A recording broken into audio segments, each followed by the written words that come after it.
اور ہم ہی نے انسان کو پیدا کیا ہے، اور جو خیالات اس کے دل میں گزرتے ہیں ہم ان کو جانتے ہیں، اور ہم تو رگ جان سے بھی زیادہ اس کے قریب ہیں۔ جب وہ کوئی کام کرتا ہے تو دو لکھنے والے جو دائیں بائیں بیٹھے ہیں لکھ لیتے ہیں۔ کوئی بات اس کی زبان پر نہیں آتی مگر ایک نگہبان اس کے پاس لکھ لینے کو تیار رہتا ہے۔ اور موت کی بے ہوشی حقیقت کھولنے کو طاری ہو گئی۔ اے انسان، یہی وہ حالت ہے جس سے تو بھاگتا تھا، اور سور پھونکا جائے گا، یہی عذاب کی دھمکی کا دن ہے۔ اور ہر شخص ہمارے سامنے اس حال میں آئے گا کہ ایک فرشتہ اس کے ساتھ ہانکنے والا ہوگا اور ایک اس کے اعمال کی گواہی دینے والا۔ یہ وہ دن ہے کہ اس سے تو غافل ہو رہا تھا، اب ہم نے تجھ پر سے پردہ اٹھا دیا، آج تیری نگاہ تیز ہے۔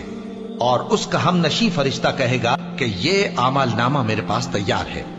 حکم ہوگا کہ ہر سرکش ناشکرے کو دوزخ میں ڈال دو، جو مال میں بخل کرنے والا، حد سے بڑھنے والا، شبہ نکالنے والا تھا۔